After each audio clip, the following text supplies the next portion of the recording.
Okay. Let's hope this thing works. Testing. 1, 2, testing.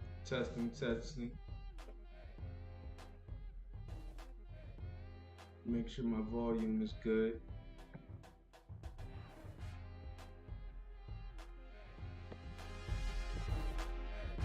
I think it's a little low. What's going on, y'all? You see the title of the video. You know what we're going to be talking about. We got some news we need to update the public on. If you haven't heard yet, 6 new countries have joined the Brics nations. Now, if you haven't been paying attention, the Brics nations is Brazil, Russia, India, China, South Africa. This is the Brics nations. The Brics is an acronym. Now, as of today, we've got 6 new countries who have officially joined the Brics nations, and we have many more countries in line raising their hand, asking, begging for approval to join in the future as of next year. Now these countries will be incorporated into the Brics Alliance as of January 1st. But just to show you what I'm talking about, let me share my screen for a second.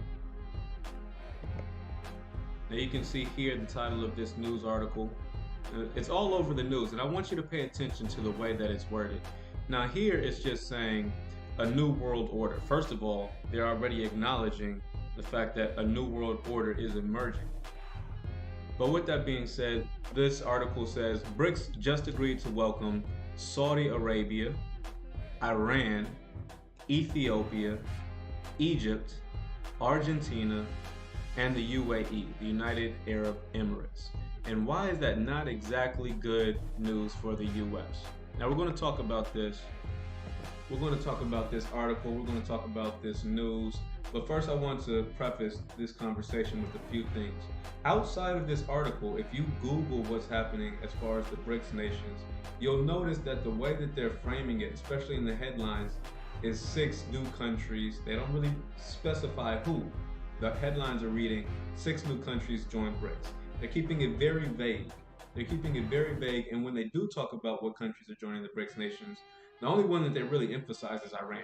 They'll say, "Oh, Iran and UAE have joined the Brics nations." If you Google countries join Brics, that's what's going to come up. The majority of the headlines are going to say 6 new countries, doesn't specify who, join Brics.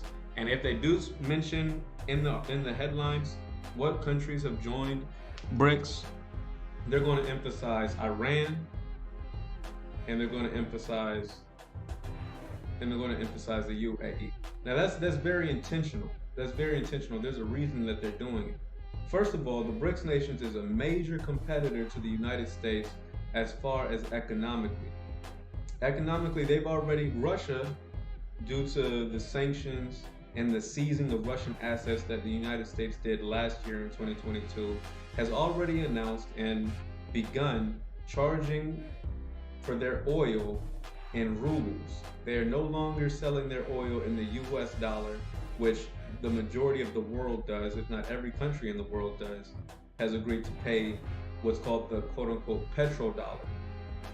All the nations in the world have agreed to buy their oil from other countries using the US dollar as the standard currency to buy oil. Russia, as of last year, 2022, has decided and announced they will no longer trade their oil in the US dollar, but will instead trade their oil in rubles. Now, every time in history that this has happened in the past 50 years, whatever nation has decided that they will no longer sell their oil in the US dollar has been invaded. I'm going to talk more about this, but I want to make sure my volume is good. Let me make sure my volume, y'all can hear me. Give me a thumbs up in the chat if y'all can hear me. I want to make sure y'all can hear me here. I need to invest in a microphone, but y'all know this is just a hobby for me, so I just like talking and ranting. I haven't really invested like I should into this channel yet, but it's coming. Let me keep building. We'll get the mic. We'll get it set up. But what I'm saying here, I think my volume's good now. What I'm saying here is, every nation that has decided to sell their oil in any currency other than the petrodollar has been invaded. For example, look at Libya. Libya, before the fall of Gaddafi and the toppling of his country, was the richest country in all of Africa. They had free healthcare. They had free housing.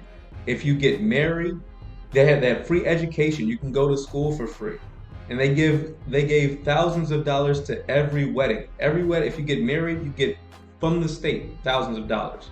Clean water, free housing, free education, free healthcare. The richest country in Africa was Libya before Colonel Gaddafi announced that he will no longer sell his oil in the petrodollar, but instead will trade his oil in what he was pushing as the gold-backed dinar. Now, I personally, as well as my family, invested our money. We paid money and invested in the gold dinar because we wanted the gold dinar to succeed. We were financially invested in the gold dinar, but the United States decided we can seem to keep my Wi-Fi flowing. You know, I work from home. I don't ask for a lot. All I need is solid Wi-Fi to be productive. But no, that seems to be too much to ask right now. But we're back. Okay, so before we cut off, as I was mentioning, Libya was under Gaddafi the richest country in all of Africa. Libya under Gaddafi announced that they will be selling their oil in the gold-backed dinar, and immediately the United States instigated a coup against Colonel Gaddafi, destroyed the country, and today, if you look at Libya, they have open-air slave markets. That was in 2014. Now, that was under President Obama, a Democratic president. So keep note of that. An African leader under an African American, quote unquote, president in the United States was toppled. And today, that African country, which was the richest country in all of Africa, now is selling black Africans. Africans from Ethiopia, Nigeria, Ghana. I hope you stay away from Libya because right now you can become a slave in what was the richest country in all of Africa. That's one example. Take another example. 2003, look at Iraq under Saddam Hussein. Iraq had nothing to do with September 11th. So Iraq, there were no weapons of mass destruction. Why did George Bush have the United States conquer Iraq? Why did the United States lead us into a war against Iraq if they had nothing to do with September 11th, the towers falling? They had nothing to do with weapons of mass destruction. Why did we go into Iraq? I'll tell you why. The reason we went into Iraq was because Saddam Hussein announced that instead of selling oil in the US dollar, the petrodollar, he will instead be selling oil in the euro. Look it up. So we invaded Iraq in 2003, not because of weapons of mass destruction, not because of September 11th, but because Saddam Hussein announced that he will be selling oil in the euro instead of the petrodollar. Now, these are just a few examples, but the point that I'm trying to make is any country that rivals the petrodollar, rivals the United States economically, is looked at as a threat. Now, this is the third example, what we see ongoing with Russia and Ukraine. Russia, as a response to the United States seizing Russian assets and sanctioning Russia, has decided that Russia will no longer sell its oil in the US dollar, but instead will sell its oil in rubles. Okay, so this is a third example. This is strike three. First, we had 2003 Iraq, then we had 2014 Libya, and now you're looking at strike three with Russia. The difference here is very clear. In Iraq, there were no weapons of mass destruction. So Iraq was unable to defend itself. In Libya, Colonel Gaddafi said, fine, I'll give away my weapons of mass destruction. Don't invade us. We don't have any weapons. We had weapons of mass destruction. We don't want them. We want to compete economically. We don't want to compete with you all militarily. Take our weapons of mass destruction. They voluntarily relinquished their power, and immediately they were conquered and overthrown. The difference is Russia is not going the same route. The same reason the United States isn't doing anything with North Korea, because they know that over there in Pyongyang, Kim Jong Un is ready to throw those nukes, ready to throw those nuclear hands. Same reason why we want to support Ukraine, but we're not going to get involved militarily because we don't want that smoke. Right? So Russia has defense. Russia is ready to compete with us economically, first of all, by saying that they will no longer sell their oil in US dollars, the petrodollar. They're competing with us economically.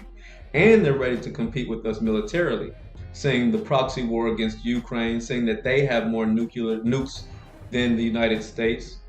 And not only that, but they have more alliances with the big dog in town, which is China. Russia has the backing of the Brics nations. They've got, especially Russia's strongest ally is China. But this Brics nations is, in World War II, they had what, the Allies and the Axis of Evil. I wouldn't say that the Brics nations are evil, but they're definitely lining up. They're lining up. Everyone's getting in line to decide, hey, which side do you want? Which side do you want? You have Brazil, Russia, India, China, South Africa. Who's on our side? Well, now, as of today, check the article.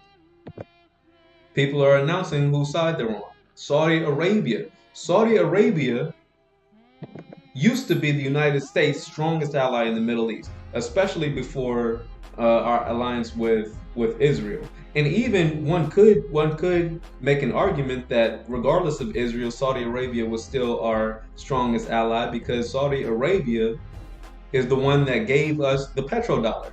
We made an agreement back in the 1970s that if Saudi Arabia no longer decides to sell its oil in its own currency, we will give Saudi Arabia full access and full support militarily.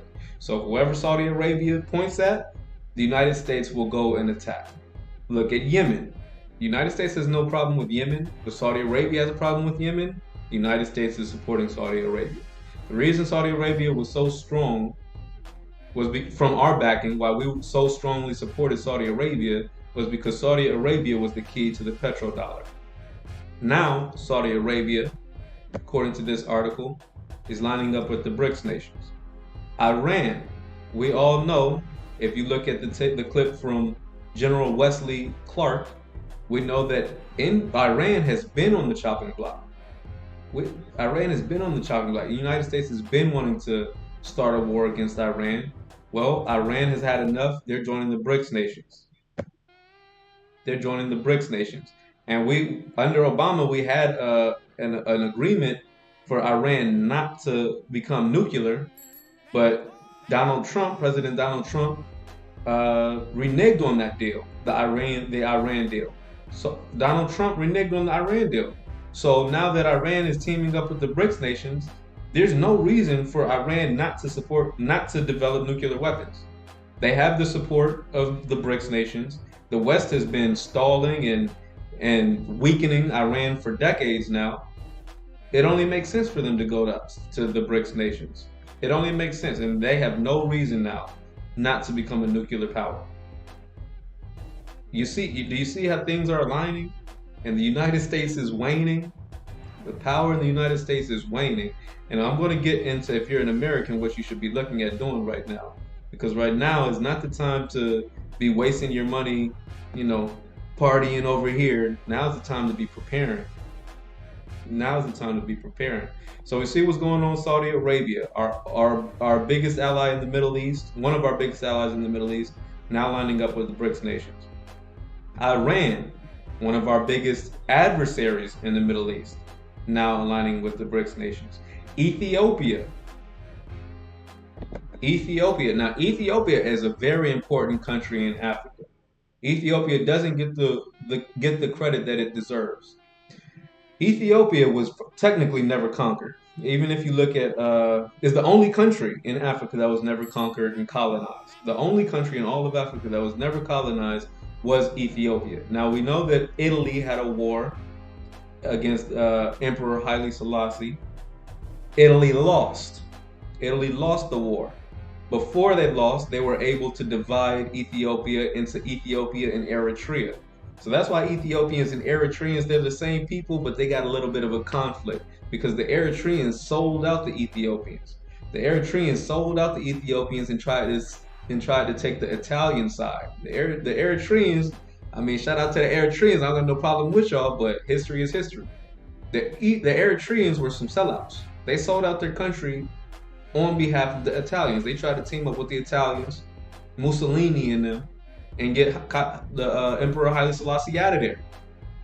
Haile Selassie won the war with the support of Salute the Black Americans going over there, training them how to fly planes, training them how to become fighter pilots. It was Black Americans fighting with Italians on American land to support the Ethiopians. So yeah, Ethiopia won the war against the Italians. They were never conquered. Ethiopia is a very important country in Africa. Now Ethiopia is right there on the Horn of Africa. This is East Africa we're talking about. It's very importantly placed because of the Suez Canal. Now I'm dropping a lot of jewels here. Y'all are going to have to either take my word for it or you can go Google some of the things that I'm saying. I encourage you to go Google. Go do your own research. Listen to what I'm saying, but go do your own research. See if what I'm saying about the Suez Canal is true. See if Ethiopia really beat Mussolini and Italy, and see if the Eritreans really sold them out. Go Google it. Go do your own research. But Ethiopia is very important. They're joining the Brics nations. That's very important because of their geographical location. Their place on the map makes them very, very important. They're located on the eastern horn of Africa, and they have access to the Suez Canal. The Suez Canal is what divides. First of all, Africa would not even be a continent if it was not for the Suez Canal. I'm just dropping bombs, yo. Google what I'm saying and tell me if I'm wrong. Dropping bombs, yo. Africa would not be a continent if it was not for the Suez Canal. A continent is a large landmass completely surrounded by water. Africa would not be surrounded by water if the Suez Canal was man-made. We built it. If it wasn't for the Suez Canal, Africa would not be a continent because it would not be surrounded by water. Ethiopia is right there on the Suez Canal, which is very important for navies, for naval access. You're right there in the Middle East. And while I'm talking, let me see, just to kind of give y'all some background, let me see if I can Google and show an image. Suez Canal, Ethiopia. Map. First thing, here we go. I'm going to share my screen so y'all can see what exactly I'm talking about. It's not hard to do. Just Google it. Google what I'm saying. See if I'm wrong. So if you Google Suez Canal, this is what will come up. You'll see right there on the eastern continent, you'll see Egypt, that's in North Africa, Northeast Africa. You'll see Sudan. If you keep going down, you'll see Eritrea. Keep going down, Ethiopia. You see Djibouti, you see Ethiopia.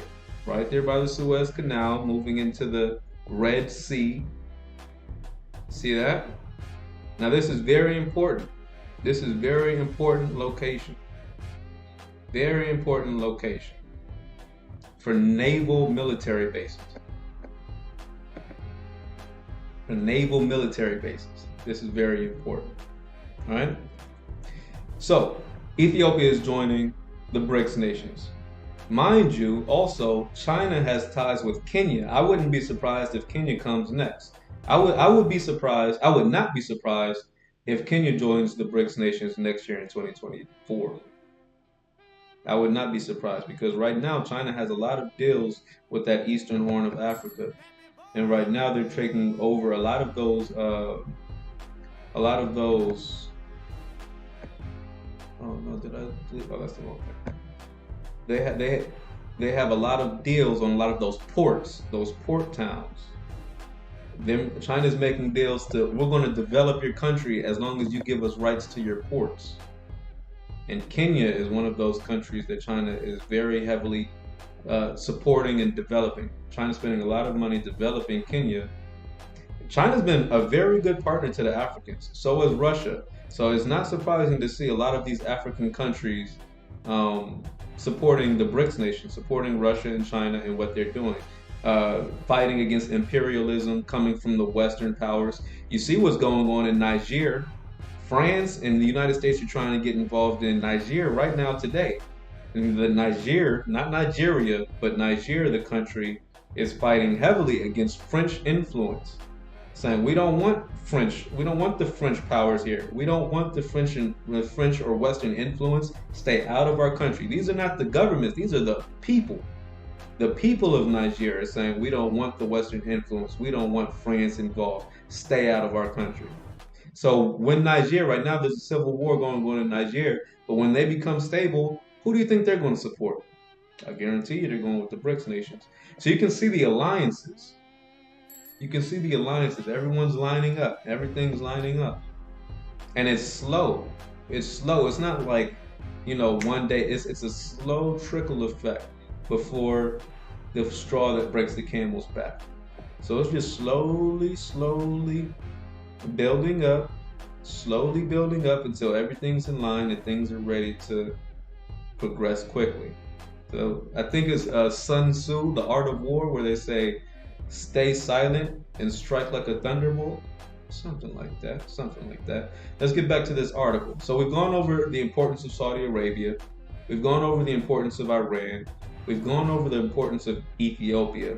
Now we have to take a look at Egypt, Argentina, and the UAE. Now we know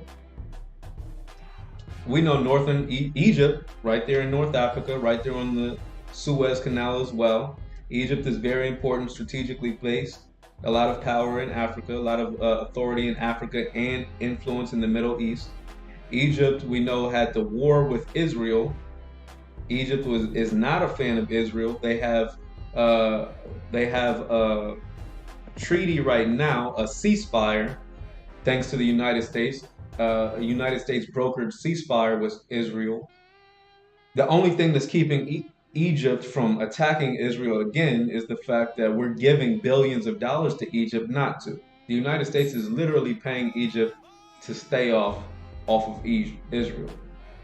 Of course, we're paying Israel as well. That's a whole nother story. That's a story for another day. But Egypt is not a fan of these Western powers.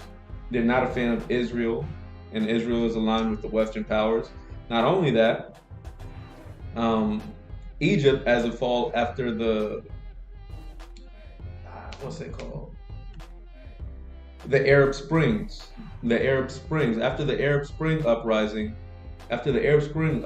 Egypt is not, especially the people, they're not feeling the Western influence. So Egypt joining Brics, that's big for their geographical location. They already have they're economically sound, and they already have tensions with the West over Israel. Argentina, now that's a big one. Think about the Brics, and think about how all of these people are lining up. The Brics, the first letter of the Brics nations is B, Brazil. Brazil is in South America. Now Argentina is joining. Argentina is also in South America. Brazil and Argentina go together like this, right? Like peanut butter and jelly. So wherever you see one nation that's in Brics already, their influence, they're trying to incorporate, hey guys, we're gonna have to take these Western powers out. The United States, they're on that imperialism. We can't by ourselves, we can't fight back. But we're gonna have to ball it together. What do they say about the 5 hands? The 5 fingers on the hand? By ourselves, we get a slap, our fingers are weak. But when you start to bring those fingers together, you start to get a powerful weapon, right? When you start bringing those fingers together, now you got a fist. Now you got something to fight back with. So you can see the Brics nations are getting stronger as they bring their individual allies. The Brics was just the first hand: Brazil, Russia, India, China, South Africa.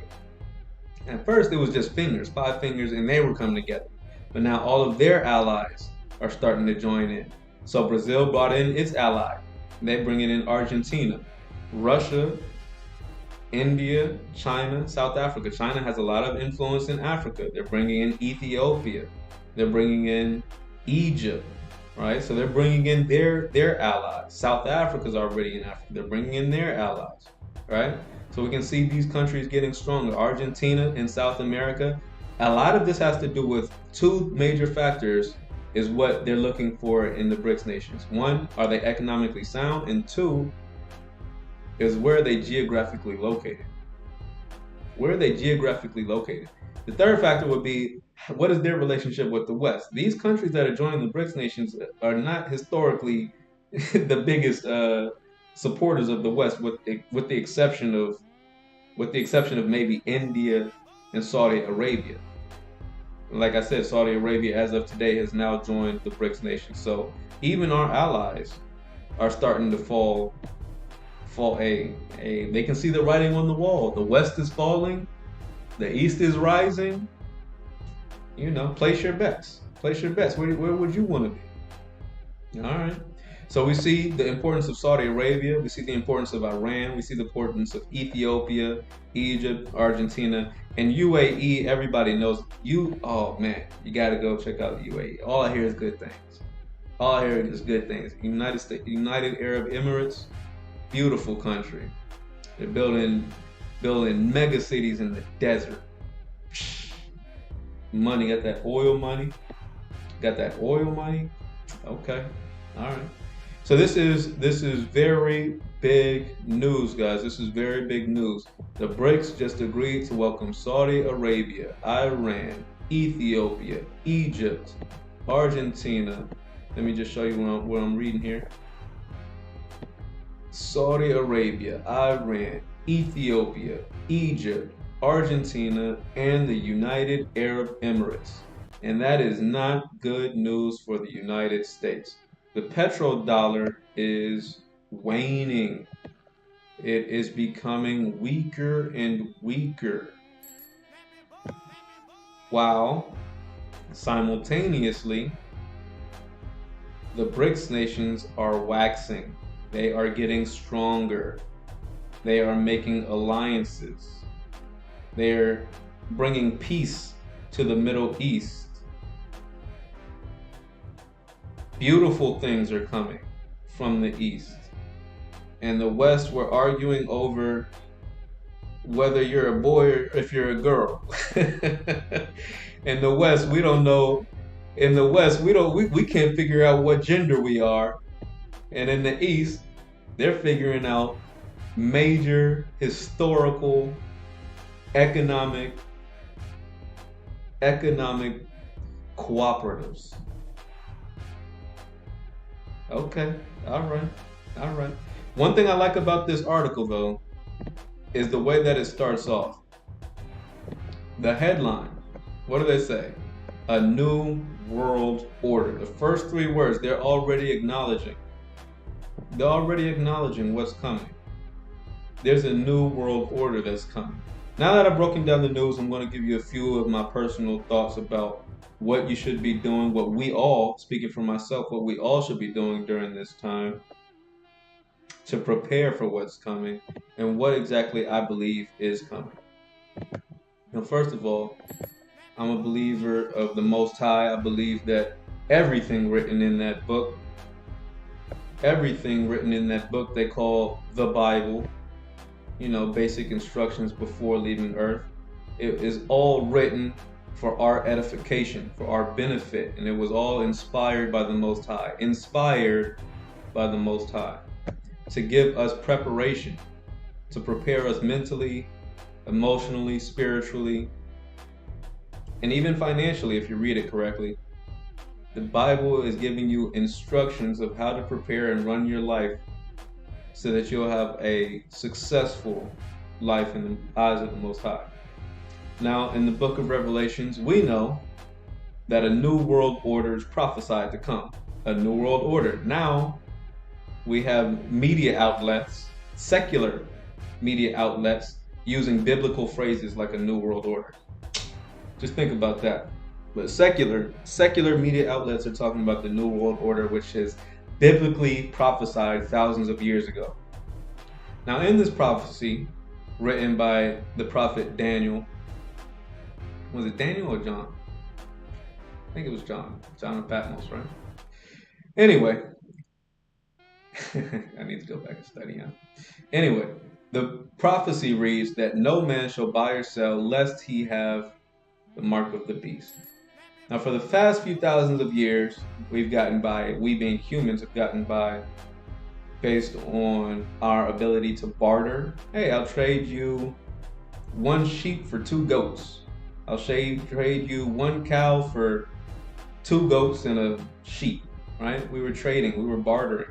I'll give you this bushel of corn for that sack of potatoes, right? We were bartering. When we got done bartering, we moved on to coins. Hey, I'm not trying to bring a whole sheep over here. I don't even need a sheep. How about I give you these 5 gold coins? You can take it up the street and you can buy a sack of rice. You can buy whatever you want. So we started selling in coins. Now, as of today, we've got cash, right? And we have different currencies. See, in America, we have something called the US dollar, right? This is the US dollar. We got this paper. And paper is being done away with. Now, a lot of stores that you might want to go to, they won't even accept this. In America, there's a lot of places in America that you might go to. You have a pocket full of cash, and they will not allow you to spend it. They'll say, sorry, sir, we only accept debit or credit. We only accept debit or credit. We will not accept this paper money. We don't want it. That's in the United States. That's coming to an end because of our technical advances. Advances in technology have now created a world where cash is becoming obsolete. Not only that, but depending on where you are in the world, you might have a different currency. Right now I'm in Canada, doing some traveling. I'm in Canada, and they use this plastic money. They use this plastic money in Canada. Now, if I go to the store with my US money and try to spend it here in Canada, which is only an hour and a half away from America, I'm in a car. I can drive an hour and a half, go down south, and they'll accept this cash money. But here in Canada, they'll accept this red money. One country will not accept the other. This is, in a global world, becoming something that needs to be addressed. What needs to be addressed is currency exchanges. Now, think about that biblical prophecy from thousands of years ago. They say, no man will buy or sell lest he has the mark of the beast. This mark of the beast is a one world currency. No man will buy or sell unless he takes part in this one world currency. That's what the prophecy in the book of Revelations is pointing to. They're saying, I don't care if you're in America with your paper dollars. I don't care if you're in Canada with your plastic dollars. I don't care if you're in China with your WeChat. I don't care where you are in the world. Everyone will use one world currency. That's the prophecy. And we're quickly approaching this time. And the way that they're going to, when I say they, I mean the elites, the rulers of this world, the way that they're going to make this come to pass is they're going to fool the population into begging for it. They're going to make it so necessary for a one world currency that everyone will accept it and not fight back, but instead will applaud. Now, how do they do that? Right now, the Brics nations are coming together, and they have already announced that they will be selling their oil. That means the oil in Brazil. That means the oil in Russia. That means the oil in all of these countries, in Egypt, right? All of these, in Saudi Arabia. All of these oil-rich countries are going to stop selling oil in the US dollar, which means the US dollar, the petrodollar, will collapse. The petrodollar will collapse. I'm trying to warn you now. If you're watching this, if you're listening to what I'm saying, I'm warning you now. The US petrodollar will collapse. Now, in preparation for that, if you are understanding that this is what's to come, it would behoove you to prepare by buying things that keep its value and are, especially if you're living in America. If you're living in America and you don't have the ability to travel, move around, diversify your location, you should definitely do a few things. First of all, invest in skills that you can use, like learn how to garden, things of that nature. right? Learn how to hunt, learn how to fish. These are just beneficial skills that you can learn on the weekend. It's fun to do, and it has real world applications if and when the U.S. petrodollar collapses. Second of all, what should you do with your money? Now, I'm invest. I don't. You know, without saying too much about my personal investments, one thing that is a safe place to put money that it's impossible to lose money in is items that store in your house that you use all the time that are affected by inflation. So when the petrodollar collapses, a lot of people don't know what that means. It means that you will not be able to buy the spending power. Nobody will want US dollars, right? Nobody will want it. So the spending power of the US dollar is going to collapse.